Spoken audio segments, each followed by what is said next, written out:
Salut les go, Talks avec le crew de retour dans vos vies.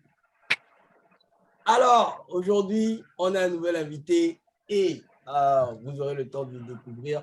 Cette semaine, on va passer en revue toutes les news qu'il y a eu et tout ce qui s'est passé en MMA comme en boxe depuis UFC 277 jusqu'à aujourd'hui. On va faire un retour back in time sur le combat légendaire de Rumble in the Jungle qui a opposé Ali et Foreman.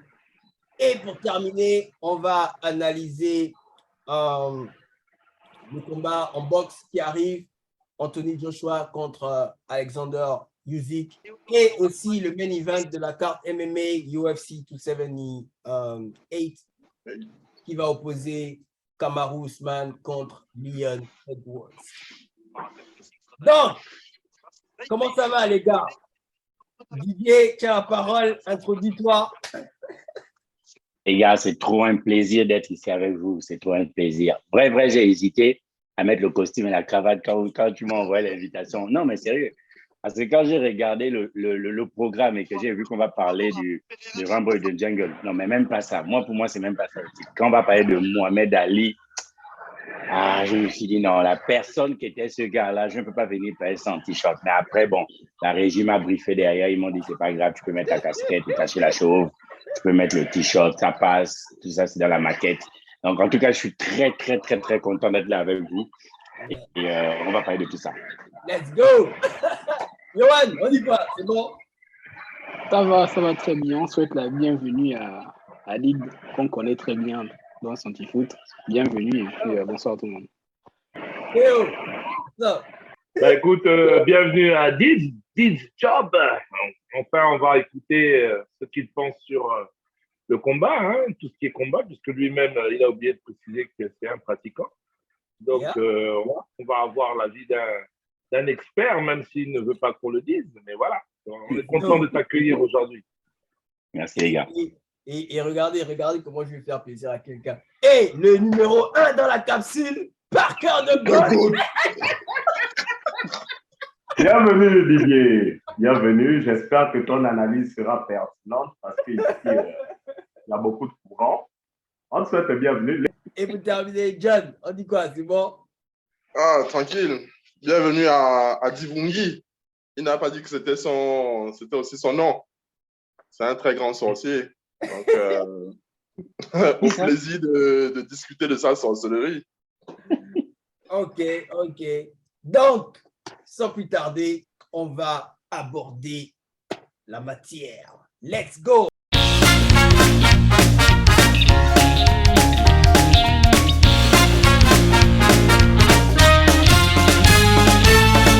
On commence avec UFC 277.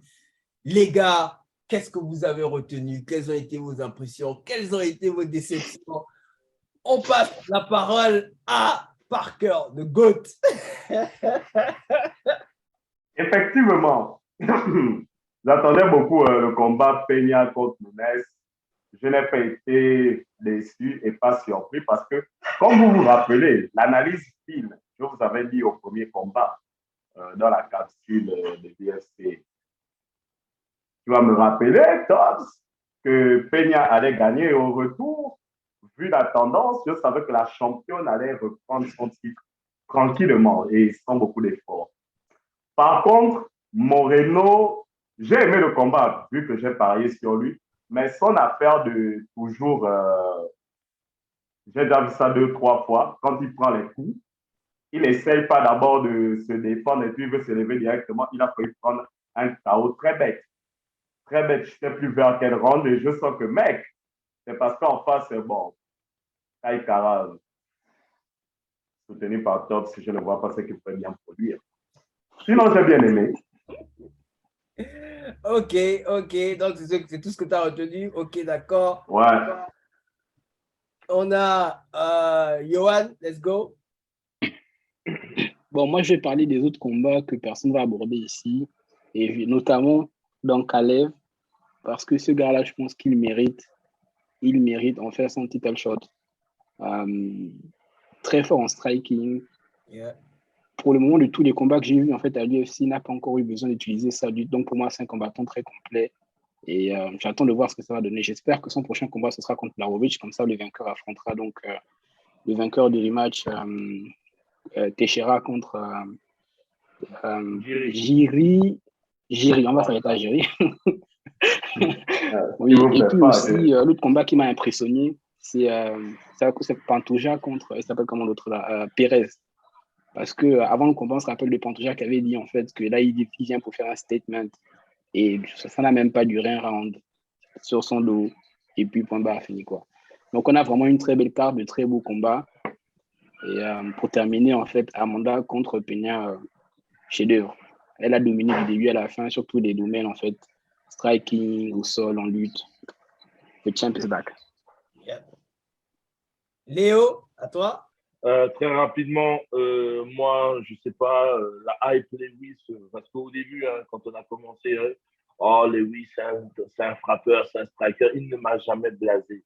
J'étais le premier à avoir pronostiqué sa défaite contre le gros, là, j'ai même oublié son nom. Tu vas ça, là? Tu vas ça ou tu vas ça? C'est l'Australien. Tu vas ça. Ouais, l'Australien, voilà. Et franchement, il n'est pas intéressant. Si vous vous rappelez même, je vous avais dit qu'il allait prendre un KO en prenant un coup derrière la tête. Et puis, lui, c'est fini. Sa hype, elle est terminée. Il doit même quitter l'UFC. Le combat n'était tellement pas intéressant. Bon, après, j'avoue que l'arbitre a peut-être un peu mis le combat, mis un terme au combat un peu trop rapidement. Ça, je vous l'accorde. Mais franchement, Lewis, c'était pas intéressant. Ensuite, ce qui concerne Moreno, je reviendrai sur, je ne sais pas si c'est ce que Lewis c'est ce que Parker a voulu dire tout à l'heure, mais il y a un truc qui me gâche chez Moreno, c'est qu'il encaisse trop. Il encaisse trop, il est trop les gardes ouvertes, etc. Là, quand il va repartir chez Figueiredo, il va prendre, hein. Il va jamais. Moi, je ne le vois pas prendre la ceinture. Hein. Si il ne règle pas ce problème-là, c'est ce qui va lui faire défaut, parce que concrètement, contre Figueiredo, c'est ce qui a fait défaut. Hein. Mais bon, Cara France, comme d'habitude, trop précipité. Il a voulu faire le GOAT, soi-disant parce que c'est l'élève de comment il s'appelle, de Adesanya. Et puis pour revenir sur le combat d'Amanda Nunes, sincèrement, c'est la GOAT. On va rien dire. Maintenant, il y a un problème chez Nunes, c'est que si tu ne regardes pas le combat complet, et tu regardes son visage à la fin, tu te dis, là, il y a eu un combat de fou, de taré. La personne qui avait en face, elle a tenu. Mais ça veut dire quoi? Ça veut simplement dire qu'elle a le même problème que Moreno, peut-être un peu moindre, mais elle prend des coups à Nunes, hein, quand même. Parce que son visage à la fin, moi, j'ai bien envie, après avoir vu le combat de Nunes contre Peña, j'ai bien envie de voir un remake Shevchenko-Nunes. Hein. J'aimerais bien voir ce que ça donne si elle est comme ça. Sincèrement. Ok. Et John? Après, on va le combat que je retiens le plus, c'est le main event. Là, par rapport au précédent combat, Amanda a été super tactique. Moi, c'est ce que j'ai retenu, c'est la tactique, le changement de garde qui a perturbé Peña. À un moment donné, le coach de Peña lui dit tout ce qu'on veut, en fait, c'est arriver en clinch. Mais pour arriver en clinch, c'était compliqué parce qu'à chaque fois, il y avait le crochet qui passait par-dessus et elle a fini knockdown à 2-3 reprises. Ensuite, elle voulait lutter, mais ça n'a pas fonctionné. Amanda, qui ne voulait même pas aller au sol. Et changement de tactique à partir du 3e. Elle lui a dit, bon, tu veux lutter, on va lutter. Donc, elle a varié, en fait. Debout, au sol, c'était super tactique, ce qu'on n'avait pas vu lors du précédent combat. Donc, chapeau. Et chapeau à Peña aussi d'avoir tenu. Donc, deuxième combat. Bon, Moreno, il encaisse, mais il a fait ce qu'il fallait. C'est-à-dire qu'il a localisé les middle. Et ce n'est même pas ce middle-là, en fait. Ce middle-là, c'est le résultat de 2 ou 3 middle qui passent avant. Et celui-là, en fait, a coupé la respiration complètement. Et à un moment où il se faisait dominer parce qu'il encaissait il prenait beaucoup de low kick. Il prenait beaucoup de low kick, donc il se déplaçait moins par rapport au début du combat. Et puis, ça a fait mouche, quoi. Et puis, troisième combat, c'est là où j'ai été volé. C'est ce que je retiens également. L'arbitre a été... L'arbitre a été super tôt. Super tôt. Parce que Lewis, en fait, c'est ce qui se passe. Ça veut dire qu'il encaisse beaucoup et à un moment donné, il se relève. Là, c'était beaucoup. Il était en train de se relever. L'arbitre a arrêté. Donc, bon, voilà. Pas plus ni moins. OK. Et Dids. Alors, moi, c'est très partagé de pouvoir commenter ce TFC-là parce que personnellement, je ne l'ai pas regardé. Après, j'ai regardé le résumé. Mais en fait, l'explication, elle est très simple. C'est vrai que je fais les arts martiaux, mais comme vous le dites, je fais les arts martiaux. Et l'UFC, tout le reste, ce sont des sports de combat. Donc, j'ai eu du mal à rentrer dans les sports de combat avec le temps parce que l'état d'esprit n'est pas le même. L'art martial, comme vous savez, il y a plus le respect, la culture, les choses comme ça, même si on retrouve ces mêmes choses dans les sports de combat. Mais je trouvais quand même l'UFC au début très, très, très, très violent. Et donc, j'ai eu du mal à rentrer. Cela dit, aujourd'hui, je regarde de plus en plus l'UFC, surtout qu'on a des puissants champions. On reviendra dessus avec Kamaru, Adesanya et bien entendu le très fort Francis Ngannou. Mais c'est à partir de là que j'ai commencé à regarder de plus près et je rentre petit à petit. Mais dans tous les cas, quand je regardais le résumé de ce combat, c'est Moreno qui m'a retenu en fait. Je ne comprends pas qui décroche son TKO alors que c'est comme vous l'avez tous dit, le mec il encaisse beaucoup. Il prend, mais l'UFC, c'est ça qui fait c'est ça qui fait le charme de ce sport de combat. Mais en même temps, qui fait que j'ai du mal à comparer. Pour moi, quand celui qui domine, c'est celui qui doit gagner. Mais quand à la fin, c'est l'autre qui, avec un truc qui vient de quasiment nulle part, il décroche son KO. Bon, il a fait le taf, hein, on va dire, c'était dans son game plan. Mais quand moi, j'ai du mal encore un peu à vivre ça. En tout cas, personnellement, son combat m'a retenu. Et puis voilà.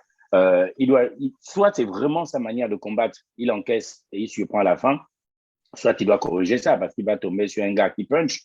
Il ne va pas encaisser beaucoup comme ça. Hein. À un moment donné, il va encaisser un qui va l'allonger rapidement. Donc voilà. Moi, ce que je retiens, c'est comment la catégorie, comme Johan disait, comment la catégorie light heavyweight va fonctionner. Parce qu'on a aussi Jamal Hill qui a terminé Thiago Santos il y a 2 semaines.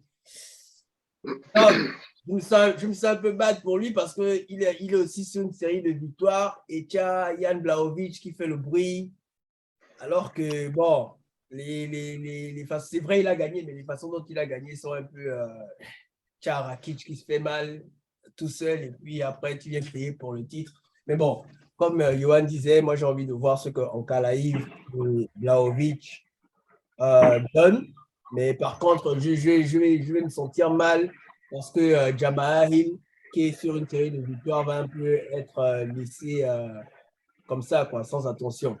Et aussi, bon, Amanda Nunes, ce que je vais dire sur elle, c'est bon, j'ai pas été surpris.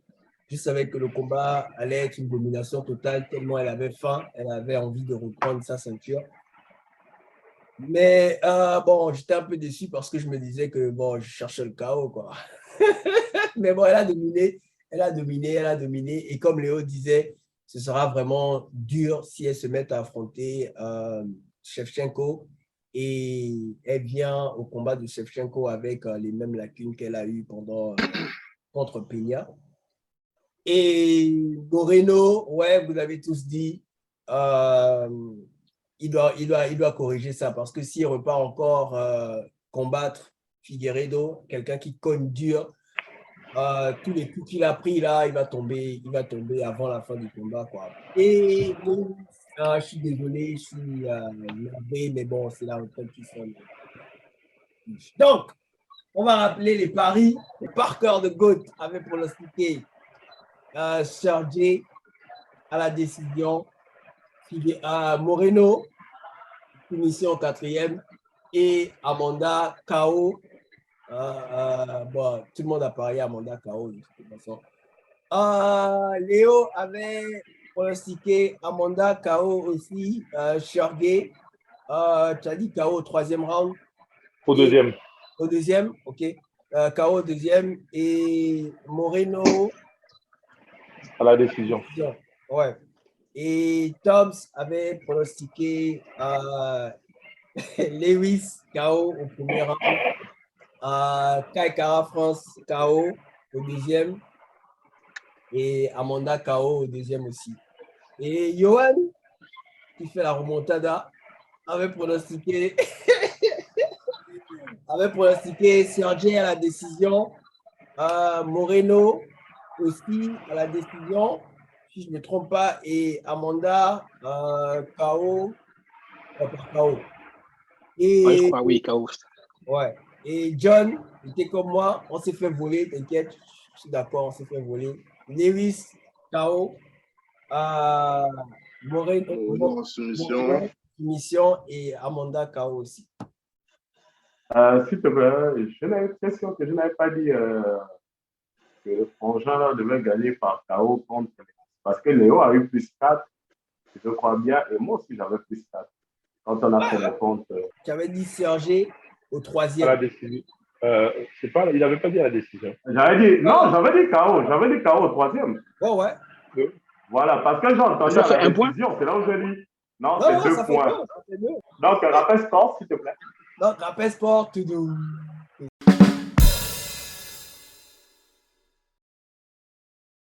Avant ça, on va d'abord rappeler à nos auditeurs et nos téléspectateurs de partager, commenter et liker, les gars, ça aide avec l'allégorie. Commentez n'importe quoi, hein. Parker parle beaucoup, Johan, c'est un sorcier. Commentez n'importe quoi, les gars, ça aide avec l'allégorie. Et surtout, n'oubliez pas. Dites à dites d'enlever la casquette et tout comme ça. Donc, et n'oubliez pas de vous abonner à la page La Capsule. Là-bas, vous aurez les news de tout ce qui se passe en termes de sport de combat et en termes de boxe. Vous avez des combats tels que Canelo et Triple G qui arrivent. Vous avez des combats tels que Ryan Garcia et Tank qui est on the work right now. Donc, les gars, abonnez-vous et vous serez câblés en termes de sport de combat, quoi. Donc, ce qui nous amène à la deuxième rubrique du jour, Back in Time.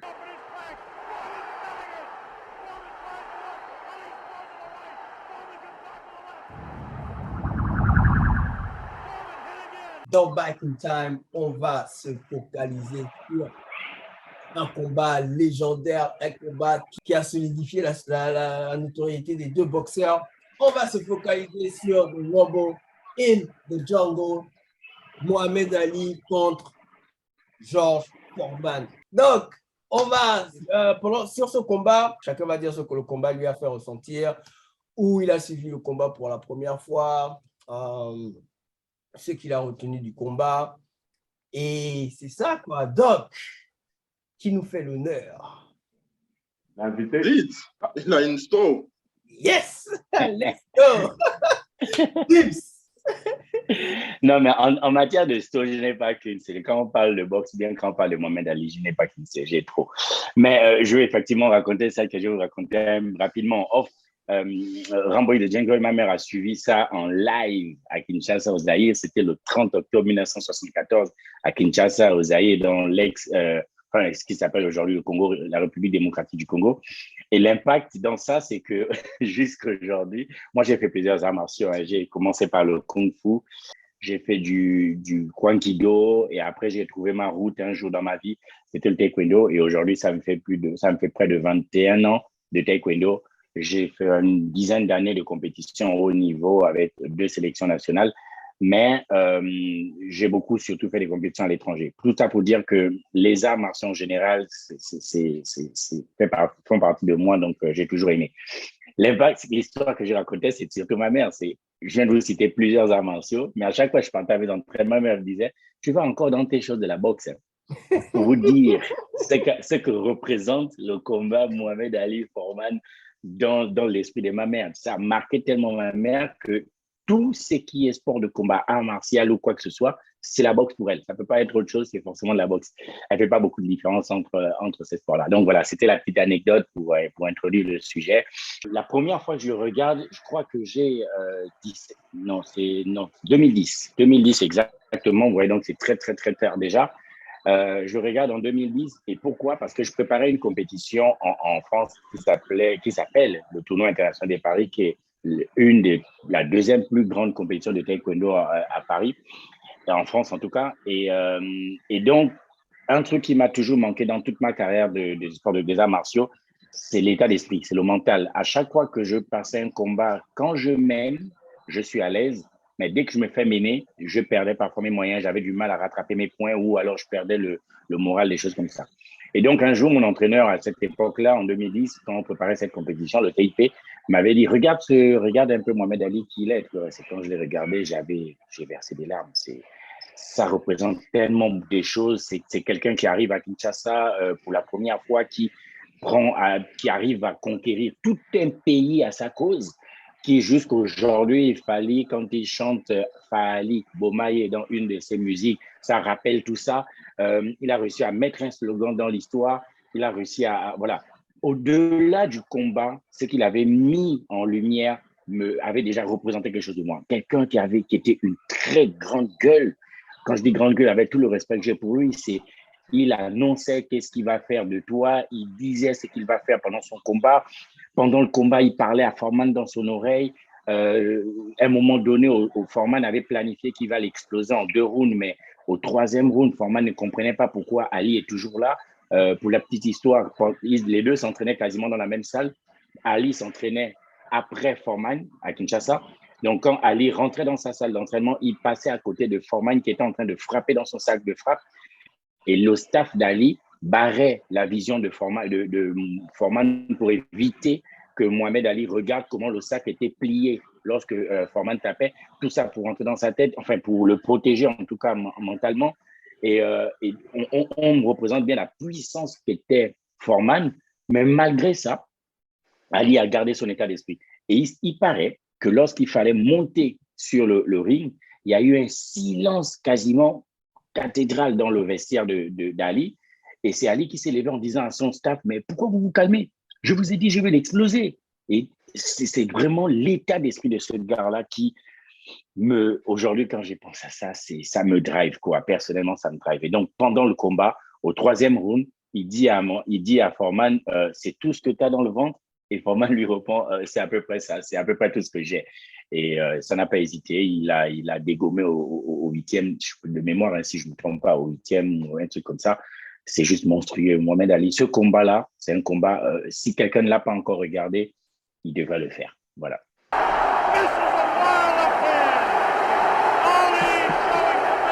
Let's go! Yohan! Super. Très belle histoire de Leeds, en fait. Moi, la première fois que j'ai regardé le super combat, analyse aussi. Hein. Ouais. Super analyse aussi. La première fois que j'ai regardé, en fait, le combat, c'était, je pense, le début des années 2000. Parce qu'à la maison, on avait beaucoup de VHS. Et souvent, en fait, papa, il aimait regarder genre, les anciens combats, tout ça, là. Et donc, la première fois que moi, j'ai regardé, je pense, dans les années 2000, en VHS, le combat. Et puis, bon, là, pour le bac, je l'ai regardé, en fait, une seconde fois. Bon, moi, je vais parler seulement du combat. Donc, moi, ce que je retiens du combat, en fait, c'est surtout, genre, la capacité, en fait, genre, de Mohamed Ali d'encaisser les coups. Parce que c'est incroyable de voir, en fait, à quel point Foreman lui envoyait des coups dans l'abdomen tout le temps, du premier, je crois, parce que moi, je pense que le combat commence à changer à partir du 5e round, en fait, où à un moment donné, en fait, Ali l'enchaîne vers la fin du 5e round, en fait, où Foreman peut déjà aller, en fait, au tapis. Vers la fin, on est dans les dernières secondes, en tout cas, du 5e round. Mais sinon, tout le temps, en fait, Ali était dans les cordes, il encaisse. Et quand tu regardes le combat, tu dis à un moment donné, il va tomber. Mais il est là, il encaisse. Il reste là, en fait, il encaisse. Et tu sens vraiment, comme Ali dit, en fait, c'est dans la tête, c'est psychologique, c'est une question de motivation. Et comme il avait dit lui, en fait, il était en mission, c'était une mission divine. Et je pense que lui-même, il croyait tellement à ça que ça lui a donné, en fait, une motivation surhumaine qui lui a permis, en fait, d'encaisser tous ces coups-là, quoi. Ouais. Donc, en termes de motivation, en fait, c'est l'un des plus grands de ce sport. Pour amener un peu de piment dans l'analyse, allez. Parker, vas-y. Ouais, Parker, vas-y. Oui, beaucoup d'émotions de la part de Lille, de la part de Yohan et tout. Mohamed Ali qui revient en Afrique et tout. Ouais, beaucoup d'émotions, un très beau combat, effectivement. Pour l'anecdote, j'ai regardé ça, je crois, vers les 2009, en intégralité sur Bein Sport arabe. Ok. Pour un mec qui a refusé d'aller au Vietnam, ça ne l'a pas dérangé de venir prendre l'argent de Mobutu, le dictateur. Lui, il arrive. Nickel! La motivation, oui, le cachet était la motivation avec cet escroc de Don King. Non, Vince ne voit pas ça, il voit le combat maman et tout. Mais moi, je te comprends, l'émotion. L'émotion t'empêche d'avoir un très bon jugement. Maintenant, quand l'autre monsieur en face, il vient nous sortir, oui et tout, dans ce sport, il n'y a pas plus grand. Un mec, top, si je ne me rappelle pas, mais je crois qu'on a déjà parlé de lui, le Colombien, là. Il y a un Colombien ou un Mexicain, il était chaud comme ça, il avait beaucoup de combats. J'oublie son nom, il était dans les catégories, je crois, des welter. Lui, il avait du cœur.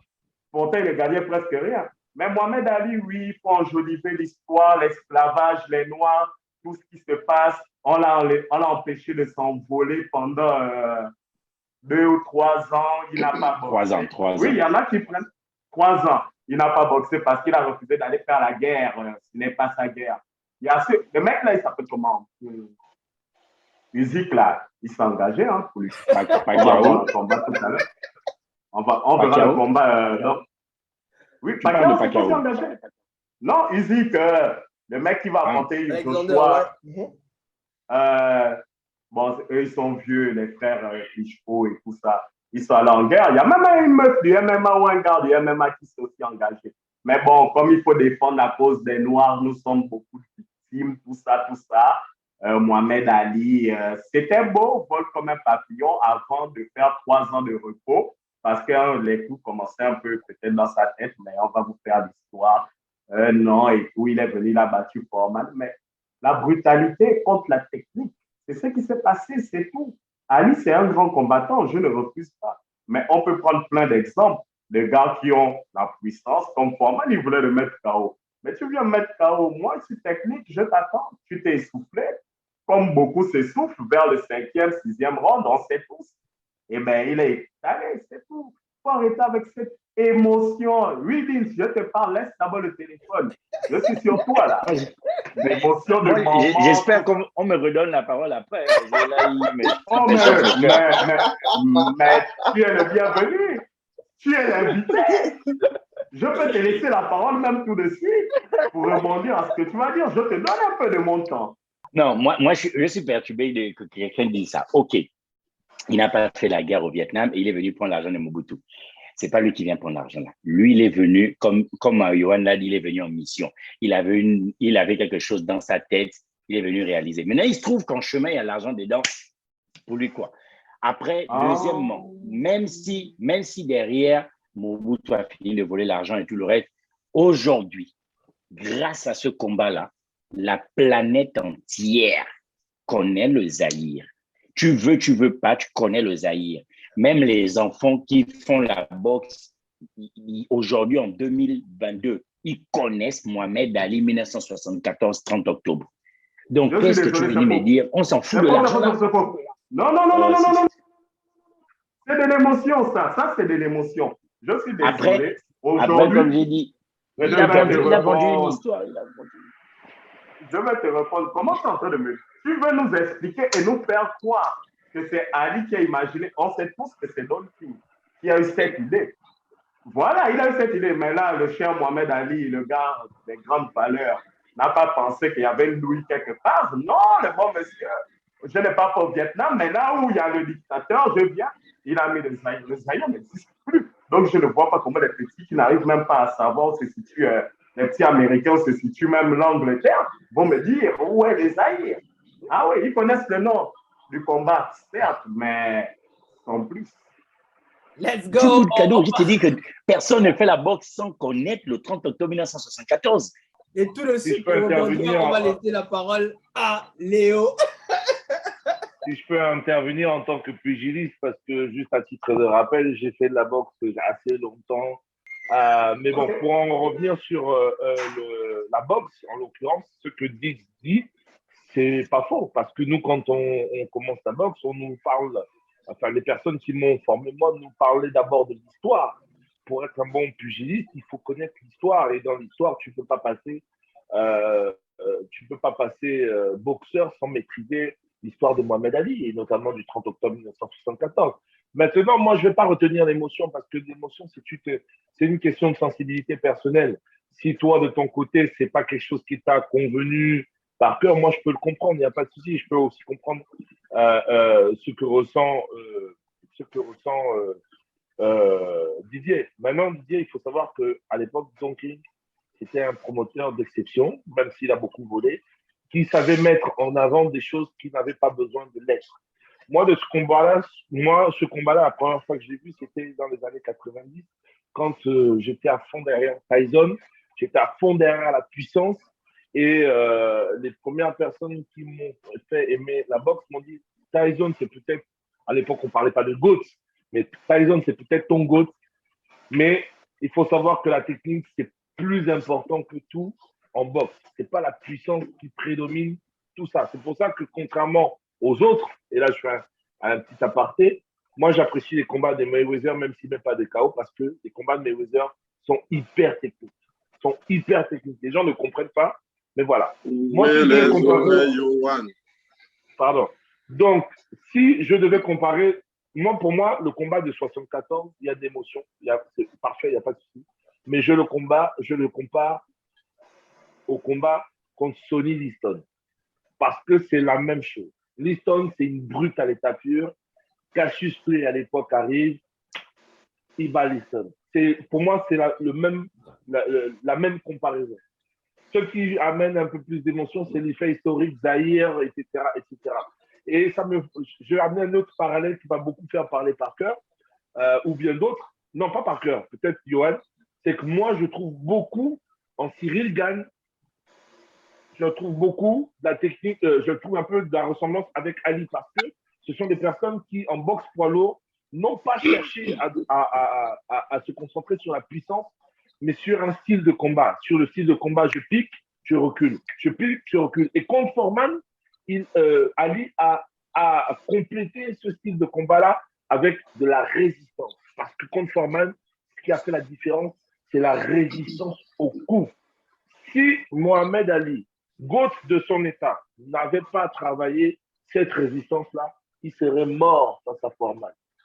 Clairement, il serait mort. Et ça m'a amené aussi à apprécier ce combat-là. En fait, m'a amené à apprécier les catégories lourd-léger. Parce qu'avant, moi, la boxe, c'était seulement catégorie poids lourd. Et vous savez qu'à l'époque, Mohamed Ali, le poids qu'il avait, ce n'était pas un poids lourd. Hein. Ce n'était pas considéré comme un poids lourd. Et ça peut te ramener aussi historiquement à Evander Holyfield, champion lourd-léger en JO, qui devient champion du monde de boxe poids lourd. Ça peut te ramener à Usyk, plus récemment, en lourd léger, qui a utilisé sa technique et sa vivacité pour venir frapper Joshua en poids lourd. Et c'est ce à quoi ce combat, depuis tous les temps, me fait penser. C'est vraiment, comme tu viens de le dire, comme tu l'as dit Parker, la confrontation entre la brutalité et la technique. Tout ça pour vous dire que le mélange des deux s'appelle Tyson Fury. Et c'est tout, quoi. Mohamed Ali, c'est le GOAT, mais actuellement, c'est Tyson Fury. Donc voilà ce que je peux dire sur le combat du 30 octobre. Si je peux juste vite répondre à Léo à cause de ce qu'il a dit sur Cyril Gane, en citant Léo lui-même. Hein? Oui, à cause. En citant Léo lui-même, parce que pour faire un parallèle, justement, moi je vais plutôt comparer Cyril Gane en fait à Tony Yoka, quoi. John, qu'est-ce que le combat? On revient encore sur le combat. Rumble in the jungle. Rumble in the jungle, les gars. En fait, ce combat-là, qu'on le veuille ou non, on est obligé de mettre l'émotion. Ça, c'est que tu le veuilles ou non. Il y a le contexte politique. Bon, on ne va pas revenir là-dessus. En fait, quand on prend le combat en lui-même, tout ce qu'il y avait autour du combat, là où le combat s'est déroulé, il y avait 100 000 personnes. Et tu es obligé de mettre l'émotion. C'est un peu comme quand Tyson sort de prison et il va recombattre. Tu es obligé de mettre l'émotion. Ensuite, il faut voir qui sont les deux hommes. Non, John, excuse-moi, il y a des noms que d'écart. quand tu cites ces noms-là, il faut quand même mettre aussi l'émotion. Quand tu dis Tyson, il faut mettre l'émotion. Tu as 7 ans d'écart entre les deux. Déjà, Ali, personne ne voit Ali éteindre Foreman, qui était, quand tu regardes, tu fais l'historique, c'était un animal. Et l'un des plus gros encaisseurs de l'histoire de ce sport. Et le plus vieux champion aussi. Bon, ça, c'est en parenthèse. Tu as l'écart d'âge, on se dit non, mais Foreman va le tuer. Le gars n'a pas combattu, ça fait un moment. Le gars va s'entraîner au Zaïre. Et j'avais regardé, quand je commence avant de regarder le combat, j'avais regardé le documentaire, la sorte de documentaire qu'ils avaient fait à la télé. Là, ils racontaient un peu toute l'histoire politico-sportive qu'il y avait autour de ce combat. Et le combat en lui-même, les accusations de tricherie quand l'équipe de, comment il s'appelle, l'équipe de Foreman accuse l'équipe d'Ali d'avoir trafiqué les cordes. Donc, au moment où Ali se retrouve, tu avais tout ce contexte-là. Et tu es obligé d'avoir l'émotion. Et pour la postérité, quand tu as 100 000 personnes qui crient Ali Bomaye, mon gars, tu as été dans les Shabbat à Elbev. Tu connais l'ambiance quand ça commence à... ce contexte-là qu'il y a autour qui fait que c'est l'un des événements en boxe les plus importants de l'histoire. Ça, c'est clair et net. Maintenant, qu'on le veuille ou non, que Ali soit venu prendre l'argent de Mobutu, etc., on peut en faire une autre histoire. Maintenant, le combat en lui-même, c'était un combat que j'ai suivi, pareil, en VHS. Hein. Je ne sais même pas où les classiques avaient récupéré la VHS, mais bon, ça, c'est encore une autre histoire. Comme Léo disait, tu as la puissance face à la technique. Et à cette époque, avec la différence d'âge, le fait qu'Ali n'avait pas combattu, ça faisait un moment, il n'était pas le favori de ce combat-là. Le gars a tenu, le gars a encaissé et il a fini par toucher Foreman. Ça, c'est, en fait, moi, c'est ce que je retiens de plus au-delà du combat en lui-même, c'est tout ce qu'il y avait autour. Et un événement organisé comme ça en Afrique. Moi, par contre, un gars comme moi, je veux voir le combat d'un œil du fan d'abord. Déjà, le fan du sport de combat. Après, il y a celui qui est fasciné par deux personnes qui montent sur un ring avec en tête l'idée de se faire anéantir, quoi. Bon, anéantir la personne à l'opposé, quoi. Donc, c'est ça. Moi, je suis fasciné par ça, en fait. Et après, autour de ça, il y a l'historique aussi. Tu as un Mohamed Ali, déjà, qui a traversé la suspension pendant 3 ans. Il était interdit de boxer. Il revient en 70. Il revient en 70 pour après, en 74, affronter quelqu'un undefeated, genre qui n'a pas perdu et qui est plus jeune. On voit les KO. Et qui envoie les gens à l'hôpital, genre. Qui avait été fragile, non? C'est ça, ouais, plus jeune. Et après ça, on a encore. Au moment où les deux se croisent, Foreman, c'est 37 victoires, 33 KO. C'est ça. 33 KO, le gars, quand il te croise. Et après, pendant le combat lui-même encore, tu as la technique que vous avez fait ressortir. Et cette technique, on parle de quoi? On parle de Mohamed Ali qui met en valeur le rope au dos. Une technique, genre, on sait, oh, tiens, il a quand même la jugeote d'utiliser cette technique-là pour battre quelqu'un qui tape fort, en fait. Et on sait tout ça de Mohamed Ali, quoi. C'est quelqu'un qui, à chaque combat, il introduit quelque chose. Et en plus, tu as encore, comment on appelle, l'impact culturel du Boumaye, Ali Boumaye. Ali Boumaye, par Cavadia, oui, c'est seulement quelqu'un qui dit tu le tues. Mais non, c'est un Américain qui vient au Zaïre, C'est deux Américains qui se battaient. Je suis désolé, si c'était un Congolais qui était en face, je ne pense pas. Non, pas arrêter l'émotion. Arrêtez ça. Le Boumaye aujourd'hui, tu le connais à cause de qui? Tu ne me dis pas que tu le connais à cause de ton ami congolais. Non, c'est impossible. Mais bien sûr que si.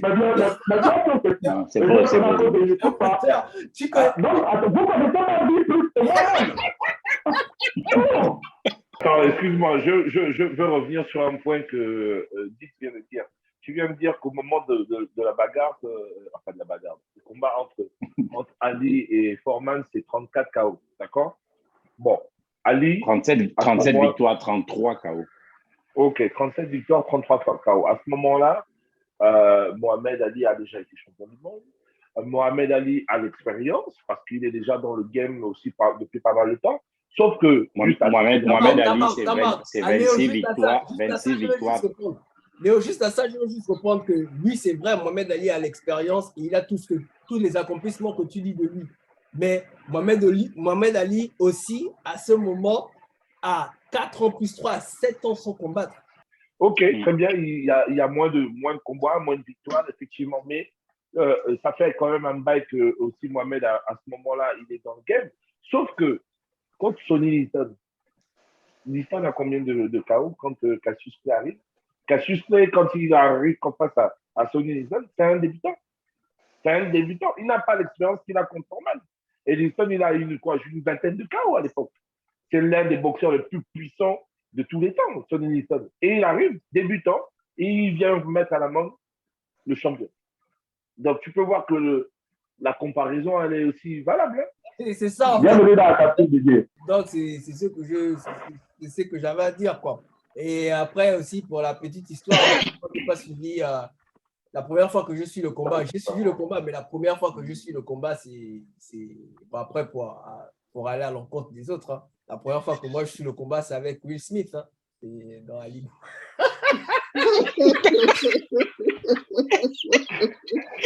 Non, là, il a tué. T'as suivi le film Ali? Même pour la vie de tous les jours, hein, le combat là t'apprend à surmonter les problèmes de la vie. Yeah. C'était beau. Donc, c'était ça dans Back in Time. J'espère que vous avez kiffé. N'oubliez pas, les gars, partagez, aimez et commentez. Dites n'importe quoi, ça permet d'aider avec l'algorithme. Donc, sans plus tarder, on aborde la dernière partie de l'émission.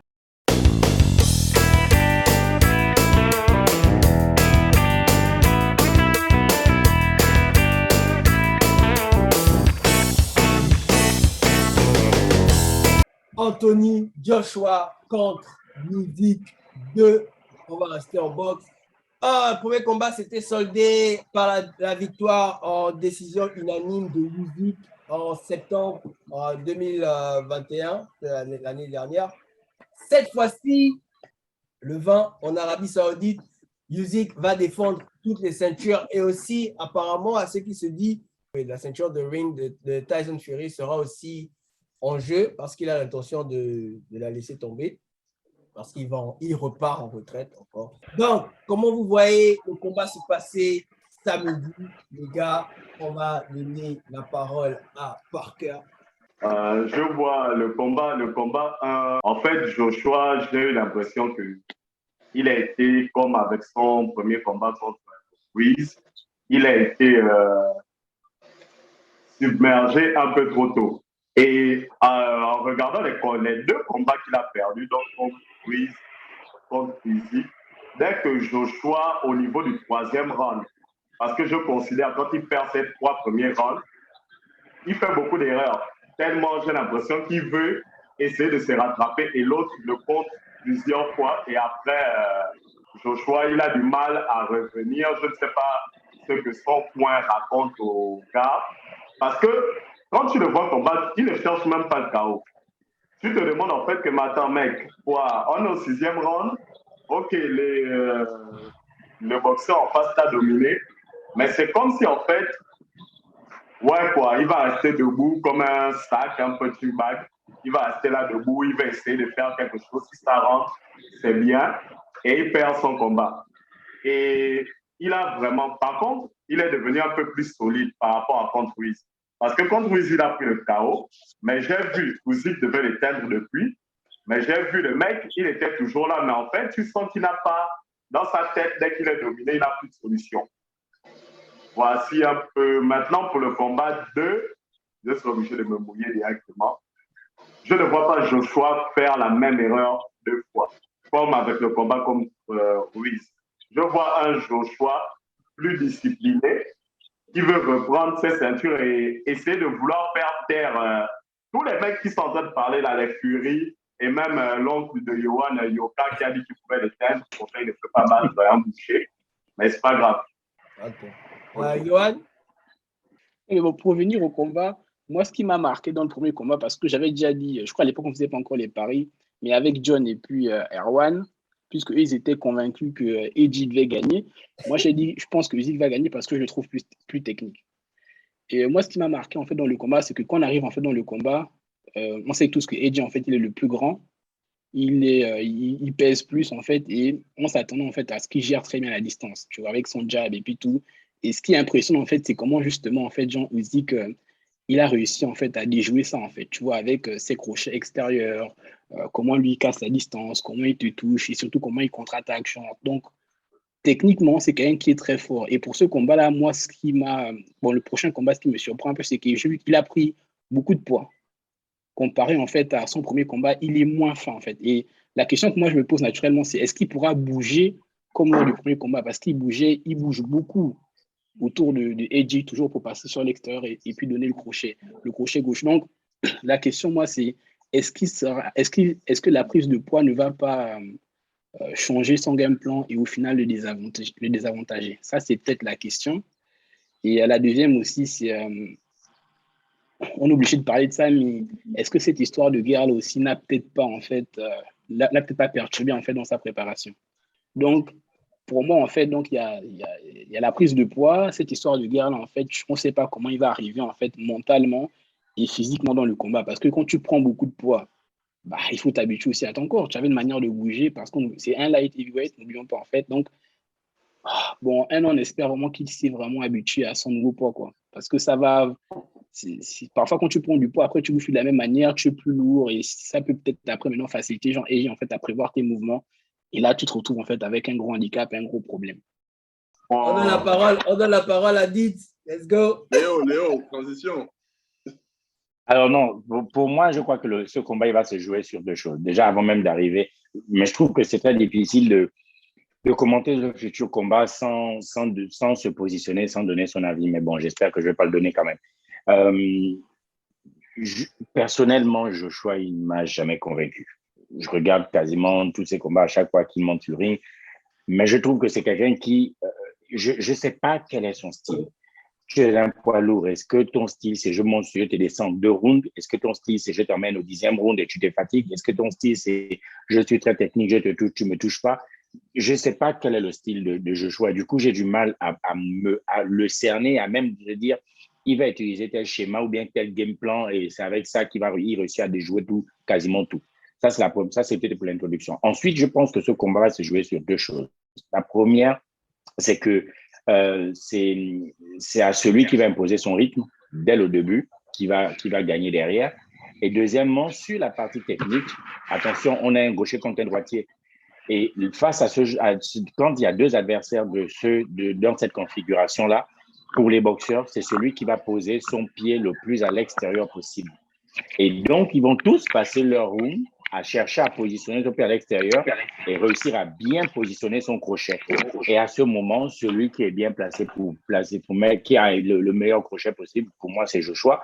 Donc, je crois que s'il arrive, dès le début du round, à imposer son tempo, à mettre son pied parce que lui, du coup, il est gaucher, à mettre son pied gauche à l'extérieur du pied droit de Usyk, normalement, il va remporter son combat. Mais c'est très difficile parce que, comme je viens de le dire, j'ai du mal à cerner quel est le style de combat de Joshua. Voilà. C'est au plus technique, c'est à celui qui va, comme je l'ai dit, qui va imposer son tempo et qui va mieux appliquer la technique du pied à l'extérieur qui va gagner. OK. Léo? Pour quelqu'un qui n'a fait que 3 ou 6 mois de boxe, c'est plutôt technique au niveau de ton analyse d'idée. Le pied à l'extérieur, là, c'est pas quelqu'un de lambda qui aurait pu sortir ça. Bon, maintenant, c'est déjà très bien. Maintenant, moi, j'ai envie de vous dire son style, le style de Joshua, puisque comme je vous le dis, moi, je suis Joshua depuis la télé-réalité qu'on appelait The Great Contender en Grande-Bretagne, où il avait déjà perdu en demi-finale, justement, contre un novice. Bon, lui-même, il était novice à l'époque. C'est comme ça qu'il est rentré dans Box Pro. Et moi, comme je vous ai dit, le style de Joshua, c'est éviter de prendre. Je résume ça comme ça, hein, éviter de prendre un coup à la mâchoire. Parce que je le répète, comme je l'ai répété au dernier combat de Joshua, le problème de Joshua, c'est sa mâchoire qui est hyper fragile. Vraiment ça. Et depuis le combat contre Klitschko, son style a changé. Tu as du mal avec son style, Didier, parce que, effectivement, avant, il était un peu fouillis. Joshua, en fait, c'est du style, il va être très technique. Déjà, je vous bloque déjà. Il est aussi technique que Usyk, ça, je peux vous le confirmer. Mais son truc, c'est ça là. Il a peur. Avant, les combats contre Klitschko, comme il dominait, il avait la longe et que quand il frappait, ça faisait mal, il dominait tous ses combats. Contre Klitschko, il y a eu de l'adversité, il y a eu du répondant. Au 7e round, quand il prend le coup, j'ai su tout de suite que le style de Joshua devait changer. Et c'est le problème qu'il a eu avec Ruiz. C'est que son style a changé de telle sorte à ce que quand il commence les combats, il commence avec les combats avec trop de prudence. Et c'est pour ça que je vous dis que tout va dépendre du début de son combat. Parce que contre Ruiz, le deuxième combat, c'est l'orgueil qui fait qu'il gagne. Mais si vous constatez et vous allez regarder, je vous mets au défi, il va commencer le combat avec une garde haute, main gauche au niveau de sa mâchoire, parce que c'est de ça dont il a peur. S'il n'a pas travaillé ça, il va prendre cher. Parce que malheureusement, tu parlais tout à l'heure, Johan, de la prise de poids qui peut être un handicap pour Usyk. Moi, je suis étonné que tu dises ça de la part d'Usyk, mais tu ne le dis pas de la part de votre GOAT John Jones. Bref, mais je m'excuse, Usyk. Si ça s'est terminé en décision unanime la première fois, c'est parce qu'il venait à peine de sortir de lourd léger. Là, il a pris de la masse musculaire. Si Joshua prend un crochet de Usyk à ce moment-là, ça va être chaud pour lui. Pour terminer, ce combat-là, il va se terminer par un KO. Je vous le dis, la prise de masse musculaire d'Usyk, elle n'est pas pour rien. John? La pique de John Jones, on va mettre ça de côté, sinon on va s'éparpiller. En fait, le premier combat, Joshua, moi, de ce que je retiens de Joshua, c'est quelqu'un qui, on l'a déjà dit, qui aime gérer la distance. Le bras avant qui sert à contrer, anticiper les mouvements de ses adversaires. Et c'est comme il jappe bien, s'il arrive à contrer ou à gêner avec son bras avant, les gars ont souvent peur. Ce que Usyk lui a fait, c'était, en matière de technique, c'était excellent. C'est-à-dire que je pense à, comment il s'appelle, Roy Jones Jr., qui disait, le gars l'a tué avec les feintes. Il l'a tué avec les feintes. C'est-à-dire, il sait que le gars va utiliser le bras avant, il feinte, il rentre à l'intérieur. Il feinte, il rentre à l'intérieur. Il place il positionne son pied à l'extérieur. Tu t'attends au crochet extérieur, il vient à l'intérieur. Il l'a tué avec les feintes. Et Joshua n'arrivait pas à réfléchir. Et il a même failli être KO. À un moment donné, vers la fin du combat, je pensais que l'arbitre allait arrêter parce qu'il prenait tellement de parpaings. Je me suis dit, bon, le gars va stopper, il ne tenait presque plus debout. Bon.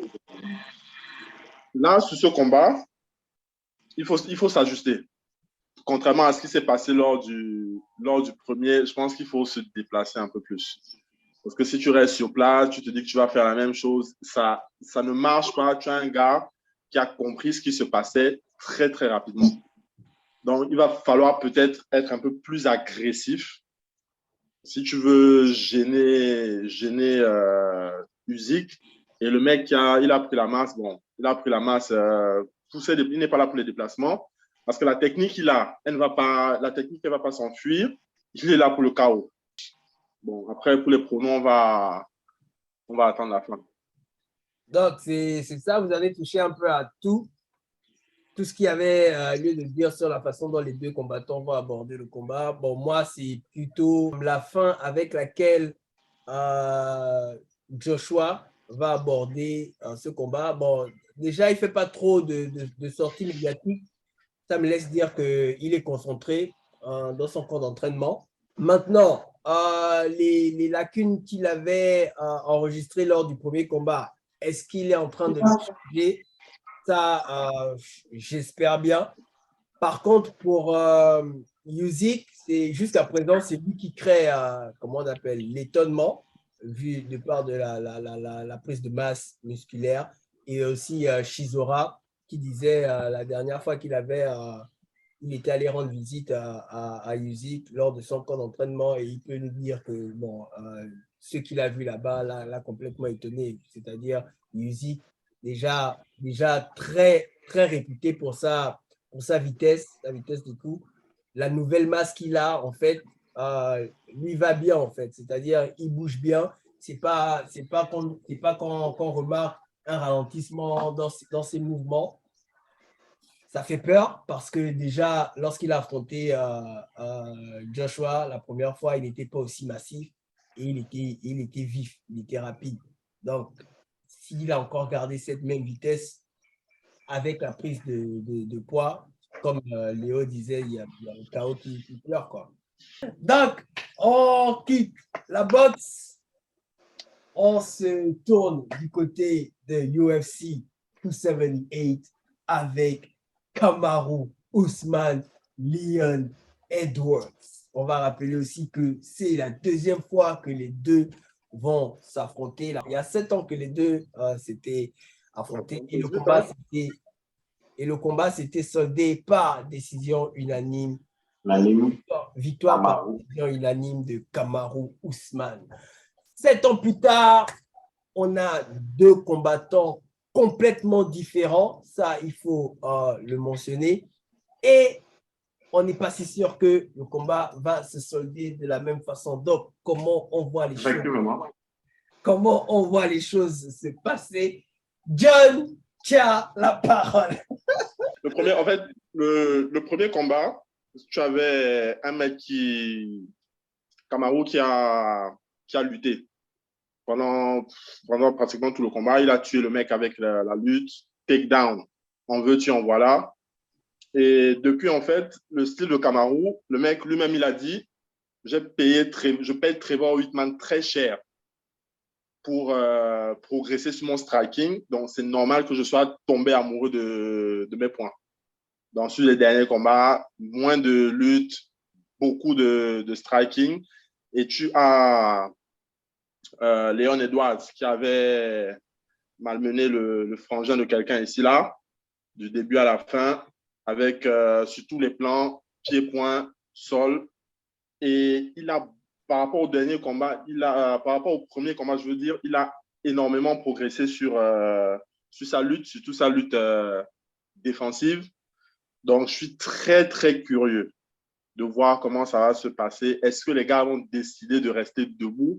Parce que quand tu regardes les conférences de presse, tu as Edwards qui lui dit, mais la première fois, tu avais lutté, là, je serais préparé pour la lutte. Et Kamaru qui lui répond, bon, si tu es chaud pour la lutte, on peut lutter pendant tout le combat. Je me pose des questions de ce que sera le game plan, en fait, de l'un comme de l'autre. Est-ce qu'on va striker? Est-ce qu'on va lutter? Est-ce qu'on fera les deux? Je ne sais pas. J'hésite, parce que pour moi, je pense que ça ira jusqu'à la décision. Et j'hésite encore sur le nom du vainqueur. OK. On passe la parole à Parker de GOAT. Le premier combat a eu déjà 7 ans, comme tu l'as dit. C'était de la lutte, tout ça. Mais on n'avait pas encore la bête qu'on a aujourd'hui. Je parle bien sûr de Kamaru.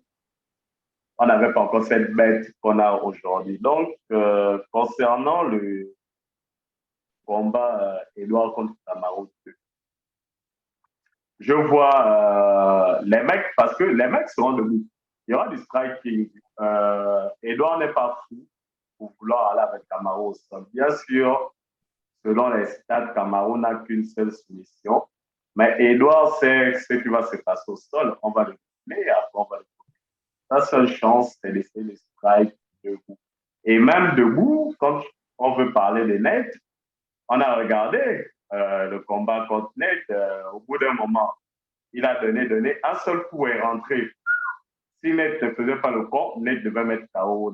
Edouard va venir dans l'optique, en fait. Ouais, tu m'as battu à l'époque, j'étais débutant. Maintenant, j'ai évolué sur tous les plans et tout, et tout, et tout. Il veut sa ceinture. Et l'autre va montrer que, mec, tu as vu à l'époque où moi, je t'ai dominé là, non? Je suis devenu un monstre, ils ont tous peur. Et il va le dominer, il va le battre correctement, ce sera un KO. Et après, il va aller prendre Thierry. Ok. Johan? Ouais, je vais. Bon, après, je trouve que John et puis Parker, ils ont bien résumé. En fait, surtout le premier combat, c'est. Parce que je crois, j'ai regardé les chiffres, je crois, c'était en termes de contrôle, time control, je crois, c'était plus de 10 minutes 49, je crois, sur les trois rounds que Kamaru, en fait, a eu, en fait, Jean et Edwards au sol. Donc, c'est pour vous dire, en fait, à quel point en lutte, en 2015, il était vraiment supérieur. Mais comme John a dit aussi, aujourd'hui, Kamaru, il a complètement changé son style. C'est quelqu'un qui reste plus debout et qui boxe presque, en fait, tout le temps. Et l'avantage qu'a Kamaru, en fait, par rapport à Edwards, c'est qu'il s'est encaissé. On a vu son dernier combat contre Colby. Contre Colby, en fait. Où à un moment donné, Colby le touche au montant, mais Kamaru, il a un montant solide, en fait. C'est quelqu'un qui peut encaisser.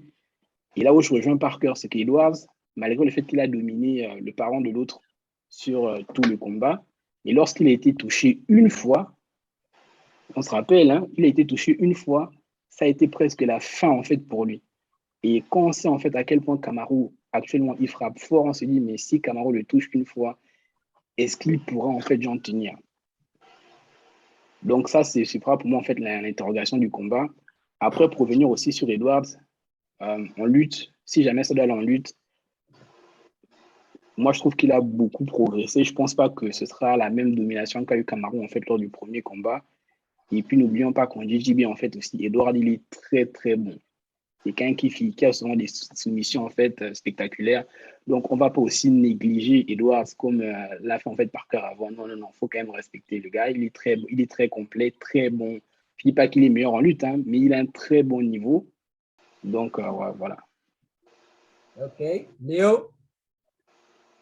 Pourquoi ce combat? Pourquoi ce combat en main event? Je me suis posé la question toute la semaine. En fait, il fallait juste que Ousmane en fait s'entraîne en fait. C'est ça en fait, ils avaient besoin d'un entraînement officiel. Ils ont décidé de mettre Léon Edwards parce que c'est le contender number one. Sincèrement, j'ai essayé de regarder, de voir, je vois pas comment Edwards peut gagner ce combat-là. Là, mon analyse va être très claire.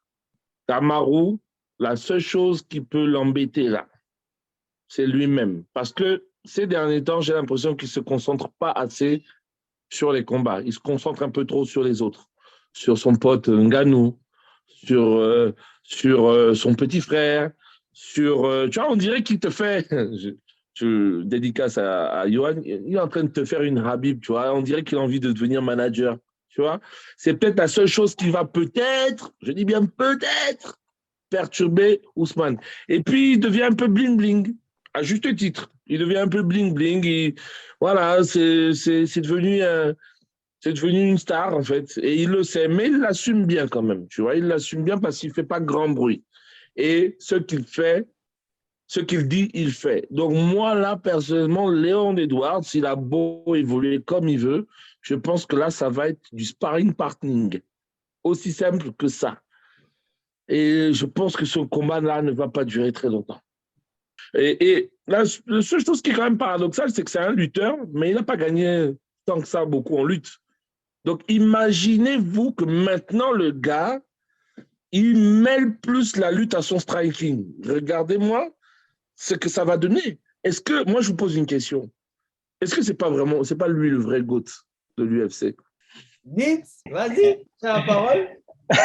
Oui, alors, encore une fois, moi, je suis Kamaru beaucoup et il m'impressionne à chacun de ses combats. C'est le gars qui va me faire veiller toute la nuit parce que je veux regarder son combat et c'est sans surprise. Si Léo pose la question, est-ce que c'est le vrai GOAT?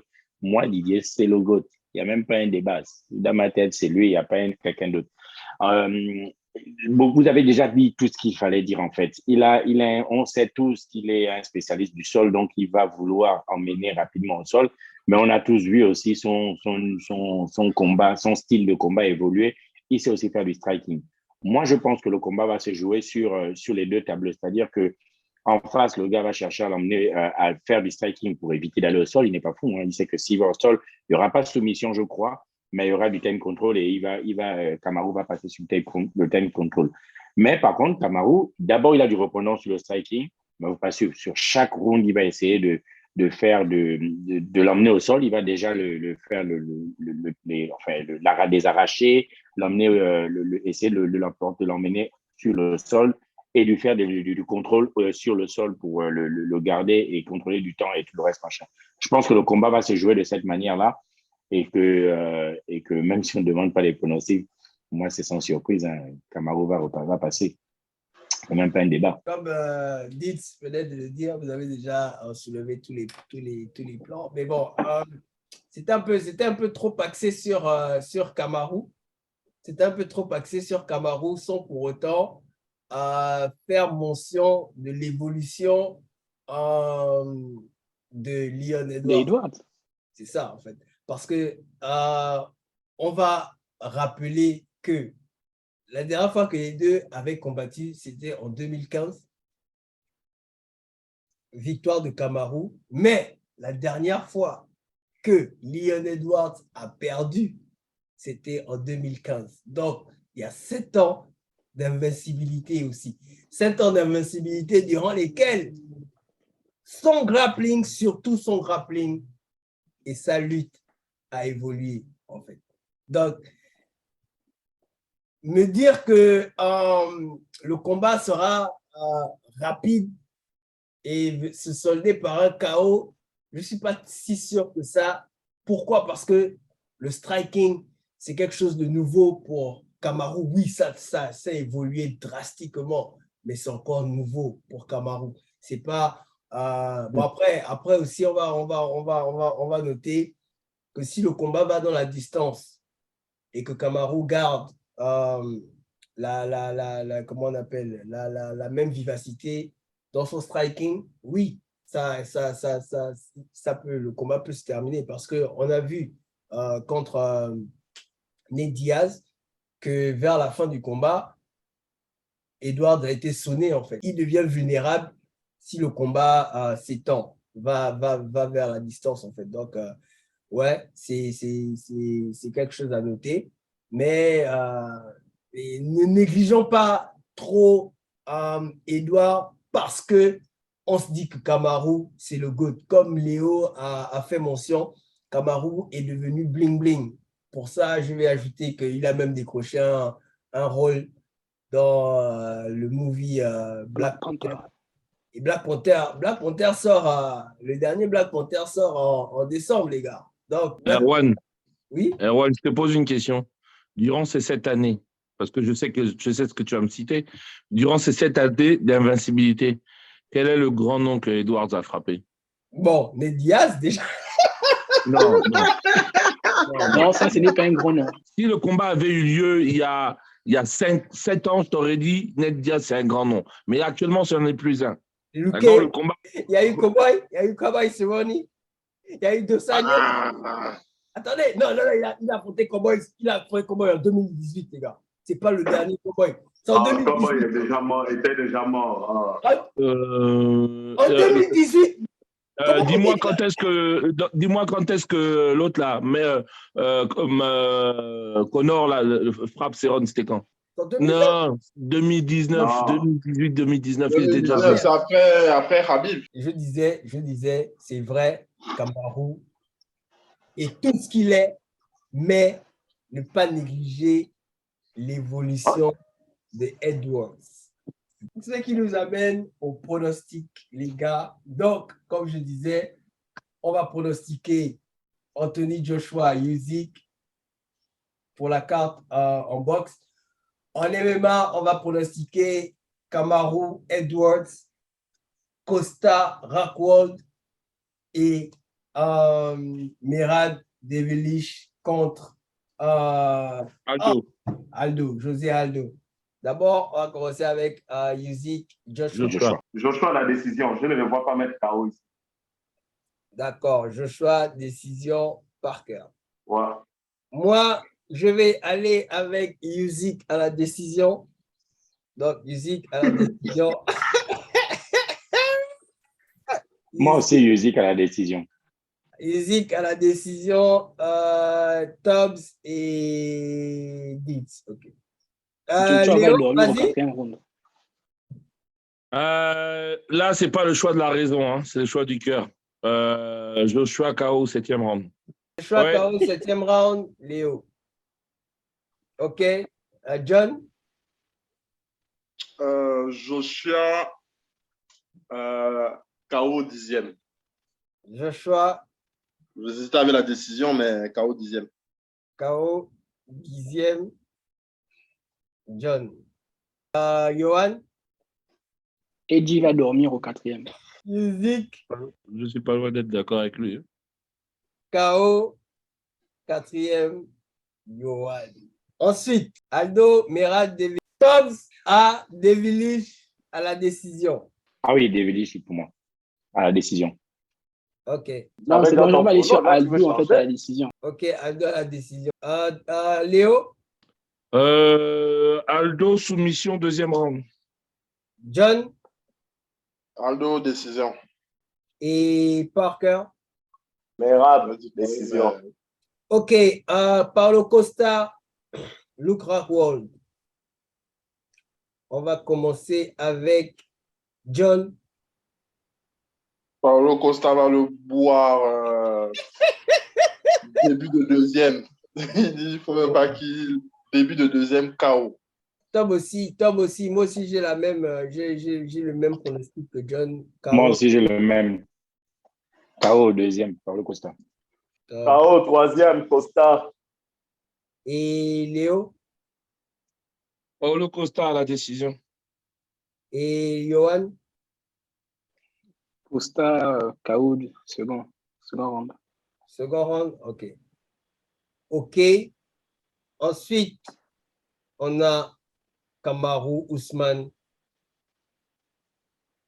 Kamaru à la décision pour moi, dites. OK. Kamaru, décision pour Dietz. Parker. Kamaru, KO 3e. Johan. Kamaru, KO, au round de la gloire, 4e. John. Edouard à la décision. Let's go! Léo. Je dirais Kamaru KO au 2e round. Maintenant, mon pronostic. Edouard KO au 4e round. En fait, j'ai envie que Johan te rattrape. J'ai envie que Johan te fasse le bruit, en fait. En fait, un UFC, là, va prouver aux gens que Tops est un arnaqueur. On arrive au terme de l'émission. C'était la capsule avec Tops, je le prouve. Les gars, n'hésitez pas, n'oubliez pas, partagez, likez, commentez et abonnez-vous à la page La Capsule. Commentez n'importe quoi, comme on disait, ça aide avec l'algorithme. Tout le monde dit là où on peut le retrouver. On commence avec Dietz. Dis aux gens là où ils peuvent te retrouver. Moi, c'est très facile. Je suis sur les réseaux sociaux, Facebook, LinkedIn, Twitter. Didier Simba, c'est très facile. Je ne parle pas beaucoup d'arts martiaux sur mes réseaux, mais pourtant, j'en pratique. Je le fais depuis plusieurs années. Donc, je parle beaucoup plus de mon métier. Et je suis très, très, très, très content d'avoir été invité ici, d'avoir participé, d'avoir vécu ces moments avec vous. Merci en tout cas, Erwan, de m'avoir invité. Merci à toute la team de la capsule. C'est magnifique. Partagez, likez, commentez, bien entendu. N'hésitez pas. Oh. John. Carré, hein, carré. Anti-foot 2. Si ton joueur n'est pas nominé pour le Ballon d'Or, c'est pas la faute de quelqu'un. Voilà. Oh my God, Parker. Sur Twitter, Tranquillo Parker, toujours ça bouge pas. Et je suis un peu en soum au Scientifoot 2 parce que si j'agis trop là-bas, beaucoup vont sortir du groupe. Donc, je préfère les attendre un peu au spin-off de la capsule pour la Coupe du Monde. On va un peu voir les gangas ici, là. Léo? Bah, comme un peu tout le monde, Scientifoot 2. Désolé Didier, j'ai démissionné de mon poste de la GAT FC, donc tu ne me trouveras pas sur la GAT FC cette saison. J'ai laissé la place à d'autres, mais je reviendrai. Et en plein préparatif pour voir si je reprends les compétitions de karaté contact à la rentrée ou pas, parce que mon dos fait encore défaut. Donc pour le moment, je ne sais pas. Mais sinon, je suis aussi présent sur Twitter, Instagram, Virus31, Léo le VRC. Voilà. Johan, let's go! Pareil, on me retrouve aussi sur les scientifiques sur Twitter avec @Yonip. Partagez, likez s'il vous plaît. Et on se retrouve à la prochaine Sur Twitter. Oui, monsieur. Donc, moi, c'est Toms. Vous pouvez me retrouver sur ma page Black Ribbon Toms où je partage des tips en fitness. Et aussi dans la capsule, comme je vous disais, partagez, likez. Et aussi sur les Scientifoot 2. Et aussi, on promet un spin-off de la capsule pour la Coupe du Monde. Donc, restez câblés. On se retrouve le mois prochain pour analyser la carte UFC 279. Canelo, Triple G qui arrive. Donc, les gars, restez câblés. Beaucoup de contenu arrive vers vous et on se dit à la semaine prochaine. Until then, we say peace.